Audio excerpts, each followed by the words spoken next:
अगर बाबर आजम से देखा जाए तो बाबर आजम ने पीएसएल में ना एक प्योर डोमिनेशन दिखाया। बाबर आजम में ये टी20 करके रैंड और one side as a captain as a player जिस तरह से लीड किया ना पेशावर ज़ल्मी को, भाई बहुत बड़ी बात है। इस साल बाबर आजम का स्ट्राइक रेट 149 का है। स्ट्राइक रेट की बातें कर रहे हैं, ये लो स्ट्राइक रेट पकड़ लो, बातें कर रहे हैं कि बाबर आजम को कप्तान बनाओ।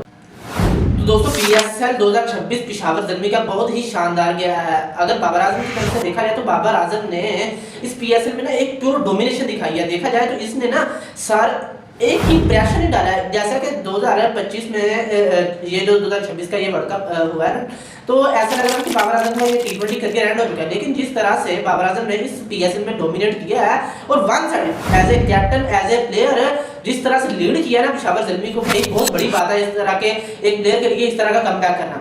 और अभी से बातें हो रही हैं कि बाबर भाई को ना कप्तान बना दो, तो ये बातें ठीक नहीं हो रही। अभी तो वो कहते हैं कि कल उसने ये मैच जीता पीएसएल का फाइनल जितवाया।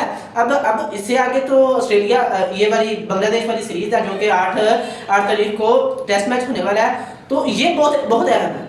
ये बाबर आजम के पॉइंट ऑफ व्यू से देखा जाए तो ये बहुत अहम सीरीज है।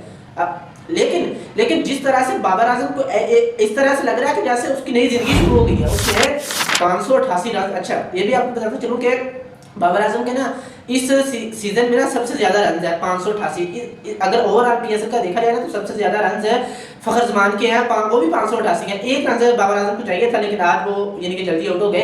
लेकिन बाबर आजम 588 रन यानी कि टॉप परफॉर्मर है, टॉप रन स्कोरर है इन दिस पीएसएल, और अपनी टीम को फ्रंट से लीड किया as a batter as a captain. कप्तानी में अगर देखा जाए तो जब ये टीम में सिलेक्ट हुई थी ना तो ऐसे बातें हो रही थी कि यार ये मतलब बांग्लादेश के बॉलर ले लिए, वो वापस चले जाएंगे, न्यूजीलैंड की सीरीज है वो वापस चले गए। मोहम्मद बासिर ने नीचे से आगे मैं कहता हूँ कि बॉलिंग अटैक संभाल लिया था।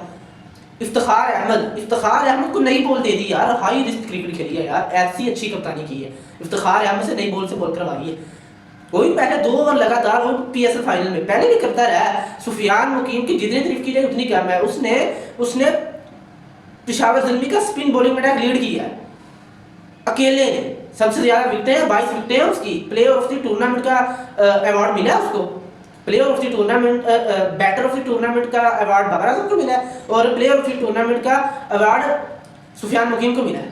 मतलब आप ये देखो कि आप एक बुरा वर्ल्ड कप खेल के आए हो और उसके बाद सीधा पीएसएल में आपने एक मैच लूज किया, आपने कप्तानी अच्छी की है, आपने बैटिंग अच्छी की है। इस साल बाबर आजम का स्ट्राइक रेट 149 का है, 150 के स्ट्राइक रेट से इस दफा पीएसएल में बैटिंग की है। यानी कि पीएसएल में 150 का स्ट्राइक रेट तो अच्छे बड़े प्लेयर का होता है। स्ट्राइक रेट की बातें कर रहे थे, उसने बता दिया कि ये लो स्ट्राइक रेट की बातें कर रहे थे, ये लो स्ट्राइक रेट पकड़ लो। अब एक हिसाब से अगर देखा जाए तो बाबर आजम की एक नई लाइफ शुरू हो चुकी है। उसने जिस तरह का कमबैक किया, अब उसने प्रेस कॉन्फ्रेंस में कहा कि मैं तीनों फॉर्मेट में पाकिस्तान के लिए दस्तयाब हूँ। लेकिन वो टी20 क्रिकेट भी खेलना चाहते हैं पाकिस्तान की तरफ से, वो क्यों नहीं होना चाहिए।